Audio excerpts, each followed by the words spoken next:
வாழ்வில் வார்த்தை ஊழியங்கள் வழங்கும் இன்றைக்கான இறை வார்த்தை.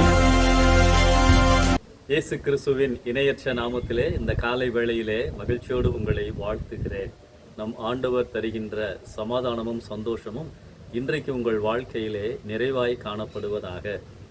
நான் உன்னை விட்டு விலகுவதும் இல்லை, உன்னை கைவிடுவதும் இல்லை. திகையாதே, கலங்காதே, நீ போகும் இடமெல்லாம் உன் தேவனாகிய கர்த்தர் உன்னோடே இருக்கிறார். யோசுவா 1 அதிகாரம் 5 மற்றும் 9 வசனங்கள். திகைத்து கலங்கியிருக்கும் ஒருவரை பார்த்துதான் திகையாதே கலங்காதே என்று சொல்லுவோம். யோசுவா இந்த இடத்திலே கலங்கி இருப்பதினால் ஆண்டவர் இப்படி சொல்லுகின்றார். மோசேக்கு பிறகு 20 லட்சத்திற்கும் அதிகமான மக்களை வழிநடத்த வேண்டிய பொறுப்பு, யோர்தானை எரிகோவை கடந்து செல்ல வேண்டிய பொறுப்புகள் யோசுவாவுக்கு இருந்தன. அது மட்டுமல்ல, பல ராஜாக்களை சந்தித்து பல போர்களையும் அவர் வெற்றி பெற்றாக வேண்டும்.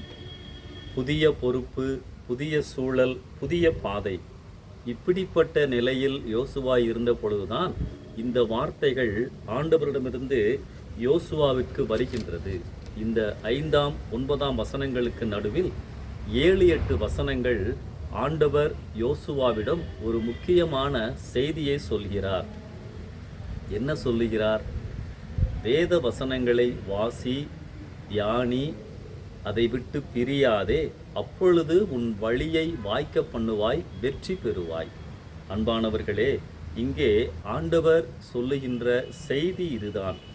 நாம் ஆண்டவருடைய பிரசன்னத்தை, வழிநடத்துதலை, அவருடைய பலனை உணர வேண்டும் என்று சொன்னால் வேதத்தை, அதாவது அவருடைய வார்த்தைகளை தியானிக்க வேண்டும்.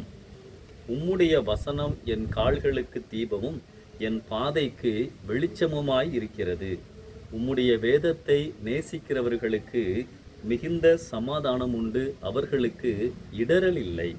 119 சங்கீதம் 105 மற்றும் 165 வசனங்கள். பிரியமானவர்களே, புதிய பொறுப்பு, புதிய சூழ்நிலை, புதிய பாதை, இவைகளிலே நீங்கள் பயணிக்க போகிறீர்களா? திகைக்க வேண்டாம், பயப்பட வேண்டாம், கலங்க வேண்டாம். யோசுவாவிற்கு ஆண்டவர் சொன்னபடி வேதத்திற்கு திரும்புங்கள், அதாவது வார்த்தைகளை நேரமெடுத்து உட்கார்ந்து தியானியுங்கள், நடத்துவார். யோசுவாவின் வாழ்க்கையில் தொடர்ந்து அவரோடு தேவ பிரசன்னமும் தேவ வழிநடத்துதலும் இருந்தது. காரணம் என்ன? யோசுவா ஆண்டவருடைய வார்த்தைகளை சிந்திப்பதில் கவனமாய் இருந்தார். யோர்தானை கடந்தார்கள், எரிகோவை வென்றார்கள்.